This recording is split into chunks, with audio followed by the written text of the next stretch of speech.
Hello అండి, అందరికీ నమస్కారం. సండే హోయా మండే, రోజ్ కావో అండే అని అంటుంటారు కదా. రోజుకొక గుడ్డు తినండి, డాక్టర్ నుంచి దూరంగా ఉండండి. ఇలాంటివి చిన్నప్పటి నుంచి స్కూల్లో పిల్లలకి చెప్పి చెప్పి మనం కూడా చదువుకొని ఉన్నాం. కానీ ఇప్పుడు ఆ ఎగ్ తింటేనే క్యాన్సర్ వస్తుందని అంటున్నారు కదా. సో ఎగ్ తినడం వల్ల క్యాన్సర్ వస్తుందా? ఎగ్స్ తినడం ఆపేయాలా? మరి ఒకవేళ ఎగ్స్ తినడం ఆపేస్తే ప్రోటీన్ సోర్స్ మీద మాక్సిమం రోజుకి 6 గుడ్లు తినండి, 7 గుడ్లు తినండి అని మన జిమ్‌కెళ్ళిన వెంటనే చెప్తూ ఉంటారు కదా మనల్ని ట్రైన్ చేసేవాళ్ళు. మరి అప్పుడు ప్రోటీన్ కోసం దేన్ని ఎతుక్కోవాలి? అసలు ఎగ్స్ తినడం సేఫా? కాదా? దీని గురించి మాట్లాడదాం. మనతో ఉన్నారు డాక్టర్ రవికాంత్ గారు. హలో సార్, నమస్తే. నమస్తే సార్, అండి. ఇంతకీ మీరు ఎగ్గిటేరియనా కాదా? ఎగ్ ఫుల్ తింటాను. అవునా? ఇప్పుడు కూడా తింటున్నారా సార్? తింటాను. మరి ఎగ్స్ తింటే క్యాన్సర్ వస్తుందంటున్నారు. ఇప్పుడు బిగ్గర్ పర్స్పెక్టివ్ చూడరండి ఎవరు. అంటే బిగ్గర్ పర్స్పెక్టివ్ ఎగ్లో ఎక్కడో ఎవరో ఏదో వచ్చిందని చెప్తున్నారు. మనం తినే కూరగాయల్లో ఆకుకూరలో ఎంత పెస్టిసైడ్స్ ఎన్ని కాన్సన్ట్రేషన్లు ఉన్నాయి అన్ని మెషర్ చేస్తే మీరు అసలు ఫుడ్ తింటూ ఆపేసి ఏం చచ్చిపోతారు. తినాలి సార్ ఇంకా? అందుకే చెప్తున్నా కదా, కొన్ని మనది రెగ్యులేటరీ బాడీ ఈజ్ నాట్ అన్నీ ప్రాపర్గా చెక్ చేస్తే కనుక అన్నిట్లో చాలా కనపడతాయి. సో మనం అవన్నీ చెక్ చేయట్లేదు. సో ఇప్పుడు మీరు ఒక కూరగాయలు ఉన్నాయి, ఆకుకూరలు ఉన్నాయి, కడిగేసి చేస్తున్నాము, ఎంతవరకు దాని మీద ఉన్నాయి పోయినాయి, దాని లోపలికి ఎన్ని వెళ్ళి మనకు తెలియదు. There is no filter there. కానీ మనకి ఒక ఫిల్టర్ అనేది ఎగ్ అనేది కానీ మిల్క్ అనేది కానీ ఒక ఫిల్టర్ ద్వారా వస్తాయి. ఓకే. సో ఫర్ ఎగ్జాంపుల్ మనకి తల్లికి పాయిజన్ ఇచ్చినప్పటికీ కూడా 99% ఆఫ్ ద పాయిజన్ బిడ్డకి వెళ్ళవు. దెర్ ఈజ్ ఎ బ్యారియర్ అంటారు. అంటే మన కొన్ని టాక్సిన్స్ ఉంటాయి. మనం చాలా అంతేందుకు ప్రతి మందు ఈజ్ ఏ టాక్సిన్. ఇప్పుడు మనం తీసుకునే ప్రతి ట్యాబ్లెట్ టాక్సినే. కాబట్టే మన బాడీ దాన్ని టాక్సిన్ కింద ట్రీట్ చేస్తుంది, దాన్ని లివర్ మెటబలైజ్ చేస్తుంది, యూరిన్లో బయటికి పంపించేస్తుంది. దీన్ని జీనోబయోటిక్స్ అంటారు. యాక్చువల్లీ బయట నుంచి జీనో అంటే మన బాడీలోది కాని సబ్స్టెన్స్, మనం రోజు తినే ఫుడ్ లాంటిది కాదు, ఇది ఏదో కెమికల్, ఇది వచ్చింది, దీన్ని డిటాక్సిఫై చేయాలి, బయటికి పంపించేసేయాలి. ఇలా మన డిటాక్సిఫై అయ్యే వరకు మన బ్లడ్లో సర్క్యులేట్ అవుతూ ఉంటుంది.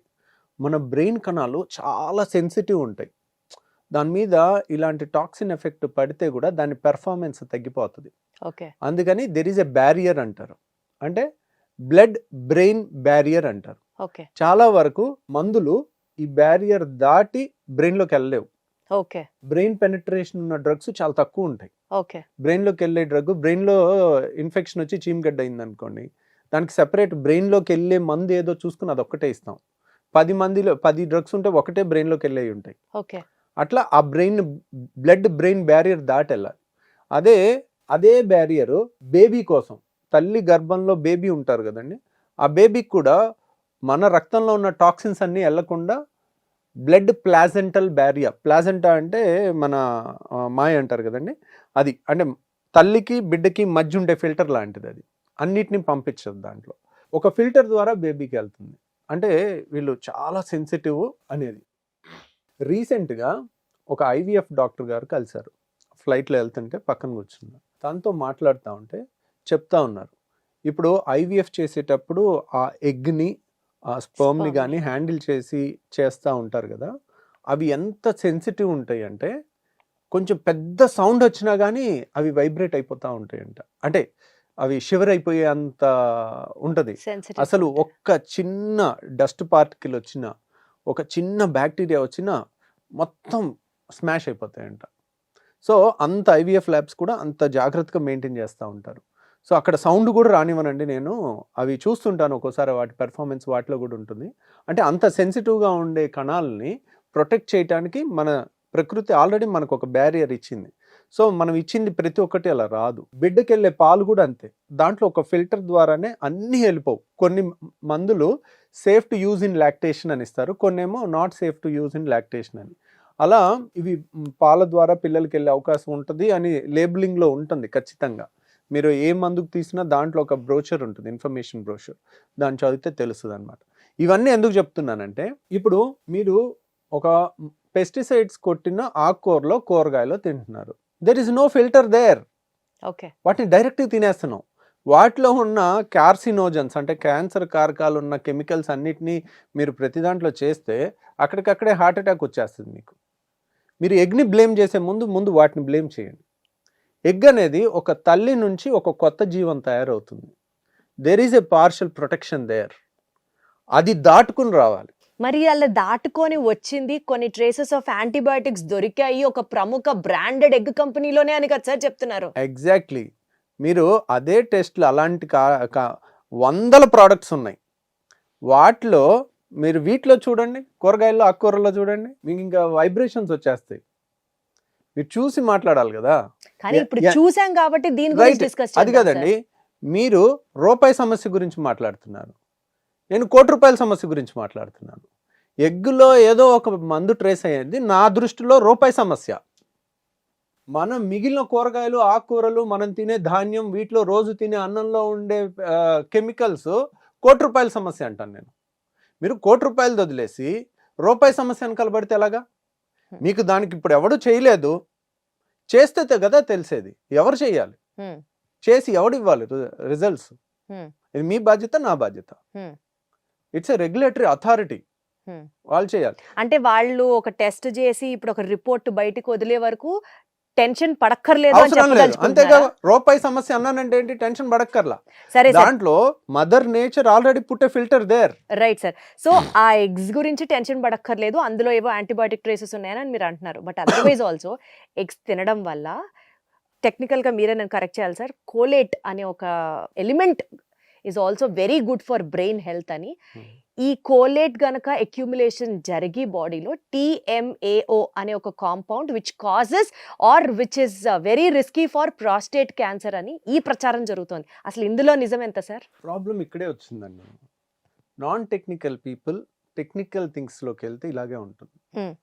ఒక డాక్టర్ అవ్వాలంటే ఎన్నేళ్ల కృషి, ఎన్నేళ్ల, ఇప్పుడు ఇంటర్మీడియట్లో 18 గంటలు చదువుతుంటారండి, పుస్తకాలతో కుస్తీలు పడుతూ ఉంటారు.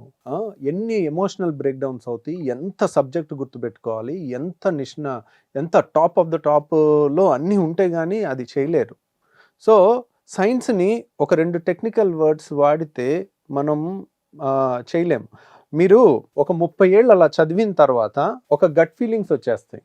దేనికి రూపాయి సమస్య, దేనికి ₹1,00,00,000 సమస్య, ఏది ₹10 సమస్య అనేది. సో ఆ ఇన్సైట్ టెక్నికల్ పీపుల్ కి నాన్ టెక్నికల్ పీపుల్ కి రాదు, ఖచ్చితంగా ఉంటుంది. రాదు ఎప్పటికీ రాదు. మీరు గూగుల్ చేసి చదివినా మీకు రాదు.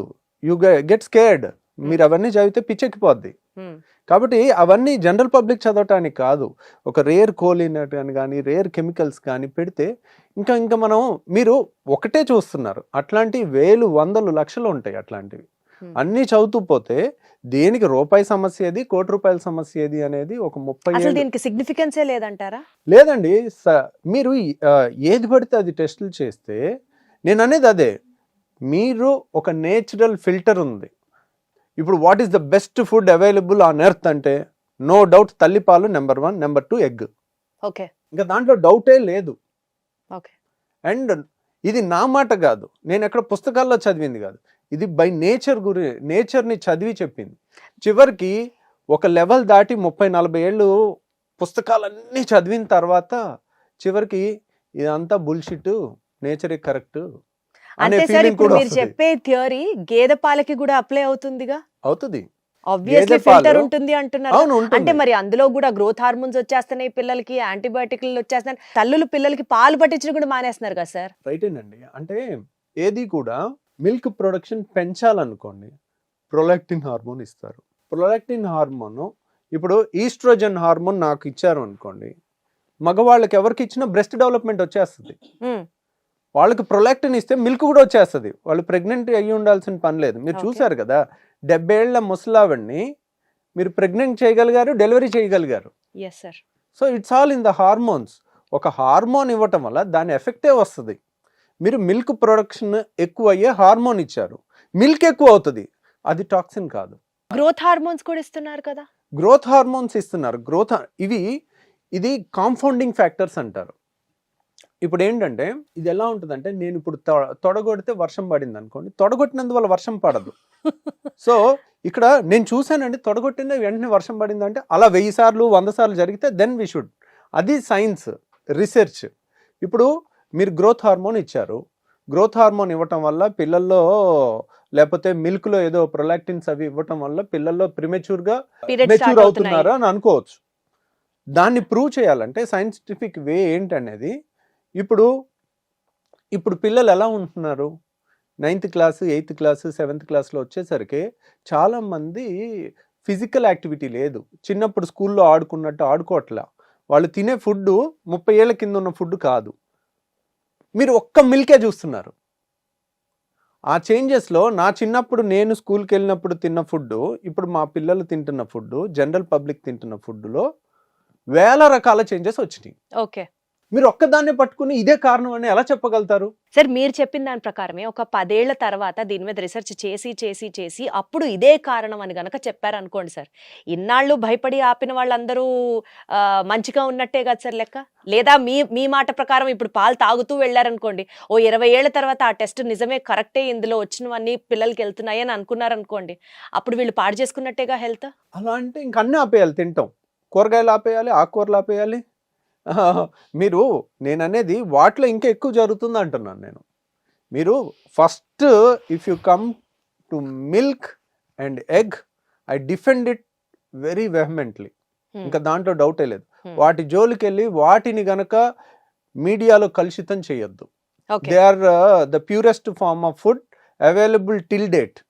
వాటికన్నా మిగిలిన అన్ని 100 రెట్లు dangerous, irrespective of the test. కావాలంటే మీరు దీని జోలికి వెళ్తే నేను అది అంటాను. మీరు ఈ రెండింటిని టచ్ చేయొద్దు, నేను దేన్ని అన్నాను. దానికి కూడా వచ్చేసింది కదా సార్ సొల్యూషన్. మీరు చెప్పినట్లుగా ఆర్గానిక్ గా పండిస్తున్నారు. ఇప్పుడు ఇవి కేజీ 20 రూపాయలు అయితే కేజీ 40 రూపాయలకు కొంటున్నాం. ఆర్గానిక్ అని బ్రాండెడ్ లేబుల్స్ వచ్చాయి కదా మార్కెట్ లో. వచ్చినాయి కానండి, అంత రిలయబిలిటీ ఎక్కడ ఉంది? ఇప్పుడు ఆర్గానిక్ అని ఇప్పుడు ఇండియాలో ప్రతిదీ పచ్చి మోసం లాగా అయిపోయింది. ఇప్పుడు వాడు ఆర్గానిక్ గా పండించాడా లేదా ఎవరు చూస్తున్నారు? మీరు చూస్తున్నారా? నేను చూస్తున్నాను. అది కరెక్ట్. మామూలుది ఎక్కడదో పక్కకి వెళ్ళి మామూలుది కొనుక్కొచ్చేసి ఇక్కడ ఆర్గానిక్ అని లేబుల్ వేసి అమ్మేస్తే ఏం చేస్తాం? ఇప్పుడు ఇక్కడ ఎగ్ దాని మీద వచ్చింది కూడా ఒక బ్రాండ్ క్రియేట్ చేసుకుని దాన్ని డబ్బులకి అమ్ముకునేటప్పుడు దాంట్లో చిన్న ట్రేస్ కనపడినా దాని కన్జ్యూమర్స్లో కోపం వస్తుంది. మేము నిన్ను నమ్మి ఇంత చేసాము, నువ్వు నేషనల్ స్టాండర్డ్ ప్రకారమే పెట్టారు, దాంట్లో ఆ నైట్రోఫ్యూరాన్ అనే కెమికల్ 0.7 ఉంది. మన ఇండియన్ స్టాండర్డ్ ప్రకారం 1 లోపల ఉండాలి. ఇండియన్ స్టాండర్డ్ ప్రకారం 1 లోపల ఉంది అది. కానీ వాళ్ళు ఏమంటున్నారు? అమెరికా స్టాండర్డ్స్ తీసుకుంటున్నారు. వేరే దేశం స్టాండర్డ్స్ తీసుకుని అక్కడ 0.4 ఉండాలని ఉన్నారు, ఇక్కడ 0.7 ఉంది. ఓకే, అసలు ఏంటి సార్ ఆ డ్రగ్ వల్ల ఏం జరుగుతుంది ఆ డ్రగ్ వస్తే? సో యూజువల్గానండి మనం భయపెట్టడానికి జనాల్ని ఏమీ రావక్కర్లా. ఇది ఎక్కడో క్యాన్సర్ కారకం అని ఉంది, దీనివల్ల క్యాన్సర్ వచ్చేస్తుంది అని చెప్తే చాలు భయపెట్టడానికి. అంతేగాని అది ప్రూవ్ చేయలేమండి. నేను చెప్తున్నా కదా, వండర్ఫుల్ డ్రగ్స్ని చంపేశారు. వండర్ఫుల్ డ్రగ్స్ని ఇలాగే చంపేశారు మల్టీనేషనల్ కంపెనీస్. ఎందుకు? ఇప్పుడు కొత్త డ్రగ్స్ వచ్చినాయి, వాటిలో కన్సెషన్ ఉండదు, ప్రైస్ కంట్రోల్లో ఉండవు. పాత డ్రగ్స్ ప్రైస్ కంట్రోల్లో ఉంటాయి. ప్రైస్ కంట్రోల్ అంటే మీరు 100 రూపాయలు దాటి దీన్ని అమ్మటానికి లేదని రూల్ ఉంటుంది. కొత్తగా వచ్చిన డ్రగ్స్కి అది ఉండదు, వర్తించదు. వాటికి పేటెంట్స్ ఉంటాయి, అన్నిటికీ చాలా హై ఎక్స్పెన్సెస్ కాస్ట్ ఉంటుంది ఫస్ట్ 5 ఏళ్ళు 10 ఏళ్ళు. సో ఇవి వెళ్ళాలంటే పాతది బాగా పనిచేసే మందుల్ని కూడా చాలా వాటిని చంపేశారు. ఇది ఉంటే ఇది ఎవరు కొనరు అని. సో ఇదంతా మార్కెట్ డ్రామా అంటారు. అంతేనండి. సరే, ఇప్పుడు మీరు చెప్పినట్లుగానే ఆకుకూరలు అంటే మనం ఒక ప్రాబ్లం గురించి మాట్లాడుతుంటే ఇప్పుడు ఇంకొక ప్రాబ్లం ని తీసుకొచ్చారు మీరు. Human psychology and corporate greed రెండు సేమ్ అండి. ఎక్కడికి వెళ్ళినా ఒక కంపెనీ కానీ ఒకటి కానీ ఒక గ్రీడ్ అనే దానికి ఇది ఎగ్గా, ఇది పాల, ఇది కూరగాయల, ఇది ఆకుకూరల, ఇది ధాన్యమా అనేది ఉండదు. ఎక్కడైనా నాకు ఎక్కువ లాభం, అంతే. ఇంకా that's all. That's a business principal.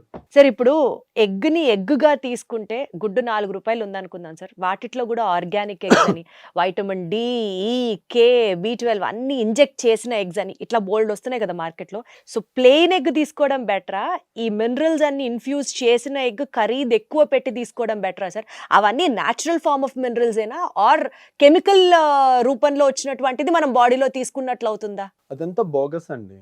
అవేం ఉండవా అసలు? అసలు అలా ఉండదు. ఎగ్కి మనం ఏమి ఇన్ఫ్యూజ్ చేయలేమా? చేయకూడదు, చేయలేము కూడా. మీరు ఒక తల్లికి ఎక్కువ డోస్ ఇస్తే బిడ్డకి ఎక్కువ వెళ్ళిపోద్ది అనుకోవటం మూర్ఖత్వం. అది ఎగ్కే ఇస్తే అసలు ఎగ్కి ఇవ్వలేము కదా, మనకి షెల్ ఉంటుంది కదండి. అసలు ఎగ్కి ఇస్తే లేనిపోని ఇన్ఫెక్షన్స్ అంటగట్టిన వాళ్ళం అవుతాం. ఎగ్కి షెల్ ఉంటుంది, దాన్ని బ్రేక్ చేయకుండా ఇవ్వలేము. ఎగ్ షెల్ బ్రేక్ చేస్తే లోపల వెంటనే లోపలికి. కుళ్ళిపోద్ది. అవును. ఏది బ్యాక్టీరియాకి దారి ఇచ్చినట్టు. ఇప్పుడు ఒక నేచర్ చూడండి ఎంత పర్ఫెక్ట్గా తయారు చేసిందో, ఒక షెల్తో సహా అది అలా ఒక నెల రోజులైనా ఉండి లోపలిది పాడవకుండా ఉంది. ఆ షెల్లోంచి ఒక చిన్న ఇంజెక్షన్ ఇవ్వండి, ఏదన్నా మందు కానీ ఏదన్నా ఇవ్వండి, అక్కడ నుంచి వెళ్ళే బ్యాక్టీరియాతో వెంటనే చచ్చిపోద్ది. అంటే సార్ 20 రూపాయలు పెట్టి గుడ్డు తినడం వేస్ట్, 4 రూపాయలు పెట్టి తిన్నా అదే పోషక విలువలు ఉంటాయంటారా మీరు? నేను అలా అంటలేదు. రియల్గా ఒక జెన్యున్ పర్సన్ చాలా కష్టపడి నాటుకోళ్ళు పెంచి తనే చూసుకుని వచ్చిన గుడ్డుని వాడు 50 రూపాయలు పెట్టినా నేను కొంటాను. ఓకే. సో దీన్ని ఎన్కాష్ చేసుకోవటానికి ఒక బ్రాండ్ లా క్రియేట్ చేసి మామూలు ఎగ్స్ తీసుకొచ్చి దీనికి ఆర్గానిక్ అని ముద్రేసి దాన్ని 2 రూపాయల దాన్నో 4 రూపాయల దాన్నో 20 రూపాయలకు అమ్మటం మోసం అంటాను. ప్లస్ ఇంకోటి నేను ఖండించేది ఏంటంటే, అసలు ఎగ్ తింటే క్యాన్సర్ వస్తుందని ఇంకా మీడియా అంతా ప్రచారం చేస్తే ఇంకా నేను తట్టుకోలేను. అది కాదు సార్, ఎగ్ తింటే క్యాన్సర్ వస్తుందా అని మిమ్మల్ని అడిగితే దానికంటే 100 రూపాయల సమస్య ఇంకోటి ఉంది అని ఆకుకూరలు, ధాన్యం వీటన్నిటి ప్రస్తావన తీసుకొచ్చారు. అవును. అంటే ఇప్పుడు మనం ఏం తినాలి సార్? ఎగ్ తింటే డౌట్, పాలు తాగితే డౌట్, ఆకుకూరలు అంటే ఇప్పుడు మీరు మళ్ళీ కార్సినోజెనిక్ అందులో ఎన్ని ఉంటాయో అంటున్నారు. అసలు ఏం తినాలి, ఎలా బతకాలి? ఏమి తినాలి అంటే ఇది మీరో నేనో తీర్చగలిగే సమస్య కాదు. ఇది మీడియా తీర్చగలిగే సమస్య కాదు. ఇది రెగ్యులేటరీ అథారిటీ మాత్రమే తీర్చగలిగేది. రియల్గా పెస్టిసైడ్స్ ఉన్న వాళ్ళకి పనిష్మెంట్స్ ఉన్నాయా? మోతాదుకు మించి ఒకసారి ఒక మినప రైతు వచ్చాడు.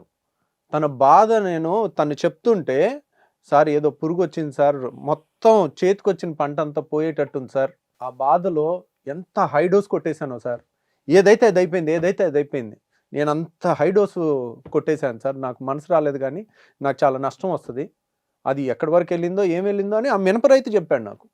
అదే ఎవరు ఇప్పుడు మా రోజు మినపప్పుతో దోశ తింటాం మనం.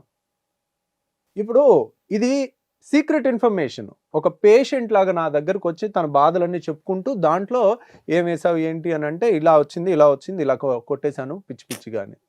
ఎవడు పట్టించుకున్నాడు? ఏ ఎకరంలో పట్టించుకుంటాడు? ఎవడు చూస్తున్నాడు? అవును సార్. సో అవి పెద్ద పెద్ద ప్రాబ్లమ్స్. అవి డైరెక్ట్గా గింజ మీద కొడతారు, ఆ గింజనే తింటున్నాం. ఇది కాదు కదా అలాగా. కాబట్టి ఎగ్ పాల జోలికి వస్తే మాత్రం నేను వాటన్నిటిని చూసి అప్పుడు దీని జోలికి రమ్మంటాను. Got it sir. అంటే ప్రస్తుతానికి ఒక చిన్న ఉపశమనంతో వీడియోని ముగిద్దాం సార్. మీరైతే తినచ్చు అని చెప్తారు. హ్యాపీగా తినండి. అసలు ఎగ్ గురించి ఆలోచించకండి. దానికి ఆల్రెడీ మన నేచర్ ఆలోచించి దానికి ఇవ్వాల్సిన ప్రొటెక్షన్ ఇచ్చింది, పాల గురించి కూడా ఇచ్చింది, ఏం పర్వాలేదు. మీరు మిగిలిన హెల్దీ లైఫ్ స్టైల్ ఇప్పటికీ కూడా మీరు సోమరిపోతులు చేసి పిల్లల్ని మొబైల్తో 4-5 గంటలు షార్ట్లు చూపించి ఎక్సర్సైజులు లేకుండా ఉదయం 7ంటికి పంపించి సాయంత్రం 7 దాకా స్కూల్లో ఉంచి రుబ్బి వాళ్ళ జీవితాన్ని అంతా నాశనం చేస్తున్నారు. అది ఆపండి చాలు. మీరు ఎగ్ గురించి, ఎగ్ తింటే క్యాన్సర్ వస్తుంది, ఇది తింటే పాలు తాగితే ఎర్లీ మెచ్యూరిటీ వస్తుంది, ఇవన్నీ ప్రూవ్ లేని దాని గురించి వద్దు. మన జాగ్రత్తగా ఉందాం. అవి కూడా తెలివిగా, సపోజ్ మనకు తెలిసిన వాళ్ళు ఉన్నారు, కొంచెం రిలయబుల్ ఉన్నారు, పోసేవాళ్ళు గేదె పాలు డైరెక్ట్గా చేస్తున్నారు, ర్యాండమ్గా ఒకసారి వెళ్ళి చెక్ చేసుకోండి నిజంగా చేస్తున్నారా లేదా. ఓకే రిలయబుల్ ఉంది, సో వీళ్ళ దగ్గర తీసుకుందాం. ఓ 30 రూపాయలు ఎక్కువ, మరి మేము ప్యాకెట్ పాలు తీసుకోవట్లే, అలాగే చేస్తున్నాము, మాకు నూనె నుంచి రోజు పాలు వస్తాయి. ఒకసారి మంత్లో ఒకసారి వెళ్ళి ర్యాండమ్ చెక్ చేసాము, ఓకే వీళ్ళు బాగానే ఉన్నాయి, పెరుగు క్వాలిటీ బాగానే ఉంది, ఏమి వాటర్ కలపట్లేదు, ఏం కెమికల్స్ కలపట్లేదు, హ్యాపీ. అది మనం ఉంటే ముఖ్యమైన మనం కంట్రోల్ చేయగలిగిన కొన్నిటి మీద కంట్రోల్ చేసుకుందాం. అంటే ట్రస్టెడ్ సోర్సెస్ దగ్గర నుంచి పాలైనా, గుడ్లైనా, కూరగాయలైనా ఆ మాటకు వస్తే మన సర్కిల్లో, మన పరిధిలో మనం చేసుకోవాల్సినవి చేసుకుంటే చాలు. అనవసరంగా వార్తలు చూసి సోషల్ మీడియాలో వస్తున్నటువంటి రోజుకొక బ్రేకింగ్ ఇష్యూ గురించి మనం కూడా హార్ట్ బ్రేక్ చేసుకోవాల్సిన అవసరం లేదు. అర్థమవుతుంది. Thank you.